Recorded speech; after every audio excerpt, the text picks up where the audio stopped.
Good morning, Manong Ted. Good morning sa ating mga listeners. Opo, ang inyo pong itong LRTA, ano po ang sakop ng mga release po ng tren? Well, yung LRTA po sa ngayon, ang under operation po ng government is itong LRT Line 2 at saka MRT 3. Okay. Kaya dito tayo magbibigay ng across the board na 50% discount. Ayan, para klaro po kasi nga sabi nung iba, bakit daw hindi kasama itong LRT1, di ba? Bakit di kasama, ayun, mga ganon. So, ito ho kasi, gobyerno po ito, kaya madaling nakapagdesisyon. Tama yan, Manong Ted. Government run kasi ito, government owned, kaya mabilis yung decision natin. For LRT Line 1, we are still talking, kinakausap namin ngayon yung private operator nito, pero malayo pa yung ating usapan dito. But we have already reached out sa kanila and titignan natin kung ano ang mangyari. But definitely po, itong darating na Lunes, start na po yung across the board na 50% discount para sa LRT Line 2 at saka sa MRT 3. Opo, for the information of everyone, attorney, ang kinikita po ng LRTA galing sa pamasahe ng commuter, saan niyo po ginagasta? Well, unang-una dyan, Manong Ted, sa kuryente, ano? Kasi tumatakbo yung tren natin sa pamamagitan ng kuryente at napanggit ko na rin lang itong kuryente. Tinignan ko itong last, kasi minomonitor namin yung consumption namin, itong last 3 or 4 months, pumapalo na kami ng 27 million monthly sa kuryente pa lang. And then idadagdag mo pa dyan, ang malaking porsyento pa dyan, yung personnel services natin, yung train driver, maintenance, yung ating mga station personnel. Kaya doon halos napupunta yung ating kinikita. At ito'y hindi sapat kapag idagdag na natin yung ating mga rehabilitation, yung mga upgrading na kailangan natin gawin sa ating mga system. Okay, bilang administrator po, sir, sa ngayon ho ba, ano ho ba ang financial standing ng LRTA sa usapin po ng kita vis-a-vis the gastos?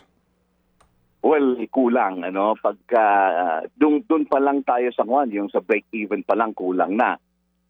So hindi pa kasama dito yung sinasabi ko na upgrading at saka mga rehabilitation works. Kaya ang solusyon dito talaga, Manong Ted, is number 1, pinapaigting namin yung tinatawag namin na non-rail revenue income namin. Ito yung kinikita namin sa mga advertising at saka mga business stalls. And then dagdag mo dito yung hinihingi naming taunan na subsidiya galing ng gobyerno. Kulang talaga yung aming kinikita. Sa ngayon po ba na 2026 budget, magkano po ang government subsidy sa LRTA?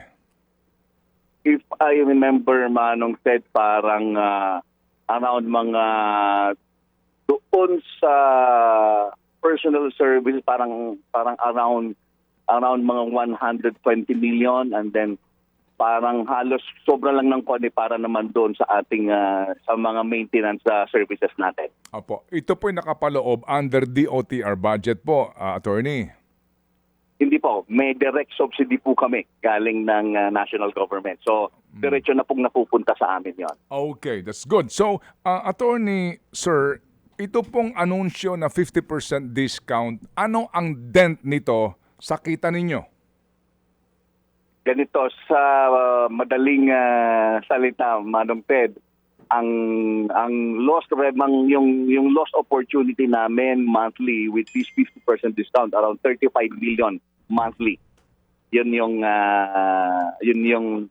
rough computation namin, around 35 million monthly yung mawawala sa amin.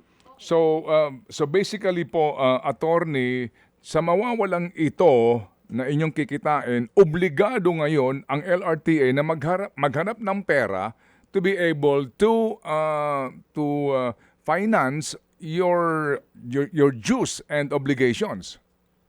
Tama yan, Manong Ted. At pinakamabilis nga dyan, actually nagsabi na ako na kailangan naming humingi ng additional funding galing ng national government. Okay. Ano po ang tugon dito po ni Secretary Banoy? Okay naman, naintindihan naman nila Nag-meeting nga kami kahapon at yun kaagad ang sinabi ko dahil nag-compute na kami kaagad. Kaya sabi ko talagang tatamaan kami and nag-commit naman siya na tutulungan kami. Opo, maganda ho naman itong binabanggit nga na diskwento sa panahong ito lalo na, di ba?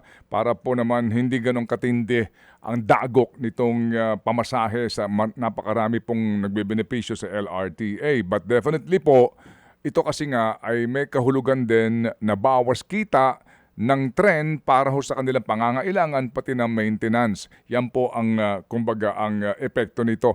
Mga magkanong kakailanganin nyo po kung magpapatuloy po ito every month at least sa subsidy po na manggagaling sa gobyerno? Well, ang pangangailangan namin, yun na, ganun din, halos katumbas din, mga 35 million monthly ang kailangan namin. But we expect more, Manong Ted, kasi nga, yung 27 million na monthly na kuryente namin, we expect tataas pa ito eh. So, roughly more than halos mga 40 million plus kagad ang easily yung kailangan namin karagdagan na pondo. Oo, kasi nga yung kuryente din inaasahan na tataas. Pag tumaas po yung per kilowatt hour, tataas din po yung bill sa inyo ng Meralco, ang inyo pong provider. Attorney, magkano ang total cost ng LRT2? The entire system, magkano ang ginasta ng gobyerno to be able to build it? Well, halo-halo na kasi ito, Manong Ted, yung nagkaroon kasi tayo ng mga extension, may mga rami-rami na rin tayo mga rehabilitation project. Kaya mahirap kwentahin na yan, Manong Ted. I really have to go back to the books para makwenta natin yan. Marami na mga extension, expansion, upgrading na nangyari. Opo. Kasi nga, kaya ko lang gusto malaman nga sana yon para lang po sa akin pong next discussion after this interview. But anyway, ito ho bang LRT2 ngayon, ay ang LRTA nakikipag-usap na sa posibilidad na ito rin pong linyang ito ay mai-privatize na? Well, meron pong ongoing ngayon na privatization study ang DOTR at yun yung tinitingnan natin ngayon kung feasible nga ba ito. So may study na ginagawa ngayon. Opo. Pag ho ito na isa pribado, yun na po ang concern dyan. Hindi agad-agad makapagbibigay ng diskwento dahil kung private yan, gaya po nitong LRMC natin sa LRT1, na may pag-uusapan tayo paano ang kikitain ng pribadong sektor na nagpapatakbo nito, no?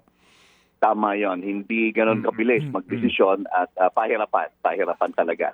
Okay, sige po. So, Attorney Cabrera, salamat at kami po ay nagkaroon ng pagkakataon na kayo makapanayan para mas maintindihan po ng taong bayan ang programang ito ngayon ng gobyerno. Maganda po ito at ang kaakibat po na problema ninyo ngayon. Opo. Maraming salamat, Manong Ted. Maraming salamat sa ating mga listeners. Opo, mabuhay. Thank you very much. Mga kapatid, para sa iba pang mga balita at impormasyon, sundan niyo po kami sa X, Instagram, Facebook at syempre sa TikTok, True Network PH. Mag-subscribe din po kayo sa aming YouTube channel, True Network. May website din po tayo, truenetwork.ph, at pwede nyo rin po kaming mapanood sa Channel 19 ng aming True FM TV. Lagi pa rin makinig sa radyo dito po sa 105.9 True FM dahil dito, laging true sa'yo, kapatid. Dito tayo sa totoo.